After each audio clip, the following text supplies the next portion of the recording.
Welcome back to the Marshalette.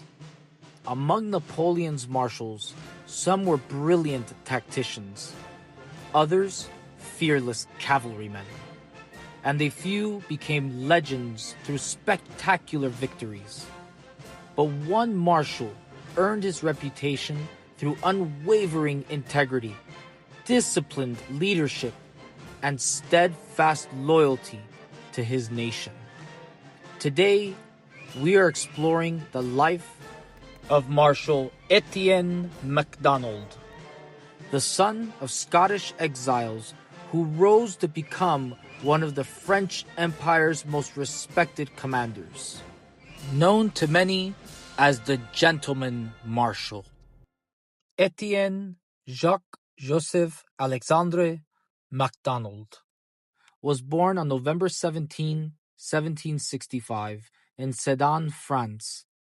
His father, Neil Macdonald, was a Scottish Jacobite who fled Britain after the failed Jacobite uprising of 1745.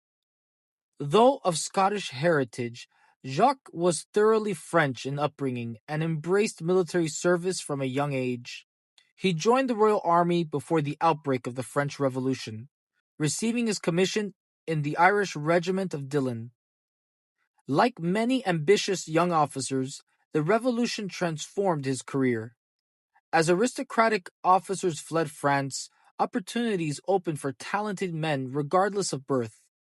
Macdonald quickly distinguished himself through competence rather than political connections.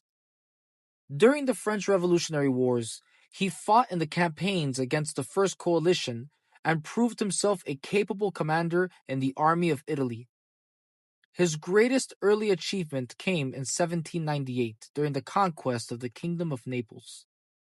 Leading French forces, he defeated the Neapolitan army and entered Naples, helping establish the Parthenopean Republic. His success earned him promotion to General of Division.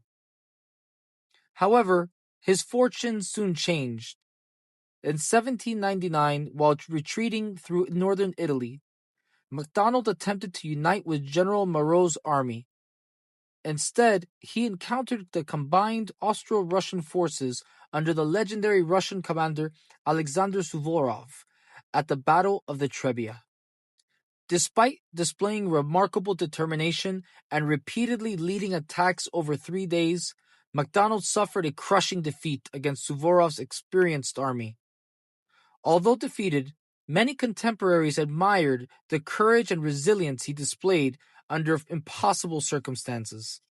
Following Napoleon's rise to power, Macdonald's relationship with the First Consul became complicated. His close friendship with General Jean Moreau, one of Napoleon's chief rivals, placed him under suspicion. When Moreau was implicated in a conspiracy against Napoleon in 1804, Macdonald refused to abandon his friend, even while remaining loyal to France. As a result, Napoleon largely sidelined him for several years, denying him major commands while other generals rose to prominence. Everything changed in 1809 during the War of the Fifth Coalition. Recalled to active service, Macdonald fought at the decisive Battle of Wagram. During the battle, Napoleon ordered him to lead a massive assault composed of thousands of infantry advancing in an enormous attack column. The attack suffered terrible casualties under relentless artillery fire, but Macdonald's determination helped break the Austrian line and contributed significantly to Napoleon's victory. Impressed by his courage under fire, Napoleon promoted him to Marshal of the Empire directly on the battlefield, the only marshal to receive his baton as an immediate reward for actions during Wagram. He was one of 3 chosen at that time: Oudinot for the army, Marmont for friendship, and Macdonald for France. Macdonald would continue serving faithfully in the years that followed. He participated in the Russian campaign of 1812, commanding the 10th Corps of Napoleon's northern flank. Although his campaign was difficult and then overshadowed by the disasters suffered elsewhere, He managed to preserve much of his command during the catastrophic retreat from Russia. In 1813, he fought during the German campaign, including the massive Battle of Leipzig, where French fortunes collapsed. Despite repeated setbacks, Macdonald consistently demonstrated professionalism and loyalty, often commanding difficult rearguard actions that allowed other French forces to escape. When Napoleon abdicated in 1814, Macdonald remained one of the emperor's most trusted marshals. In fact, Napoleon selected Macdonald to accompany him during his formal abdication negotiations. Yet, unlike some marshals who rejoined Napoleon during the Hundred Days, Macdonald chose to remain loyal to King Louis XVIII, believing that France needed stability more than renewed war. This decision permanently ended the relationship with Napoleon, but it reflected the principle that had guided his entire career: duty above personal ambition. Under the Bourbon Restoration, Macdonald continued serving France with distinction. He was made a peer of France and later appointed Grand Chancellor of the Legion of Honor, overseeing one of the nation's highest military decorations.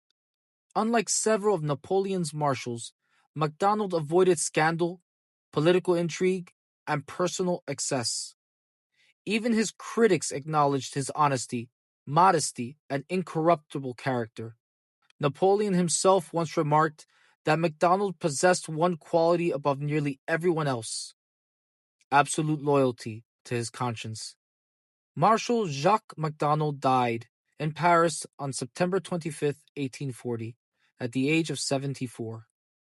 Ironically, he lived long enough to witness Napoleon's ashes being returned from St. Helena to France, closing the final chapter of the empire he had served so faithfully. Today, Macdonald is remembered not as Napoleon's most brilliant battlefield genius, but as one of his most honorable marshals, a commander whose integrity matched his courage and whose devotion to France never wavered, regardless of who wore the crown. Thank you for joining us here on the Marshalette. If you enjoyed this biography of one of Napoleon's marshals, please be sure to like, share, and follow us for more videos in the future. We will continue marching through history, reviewing the history's greatest commanders. Until next time, march with us into history, into an age undreamed of.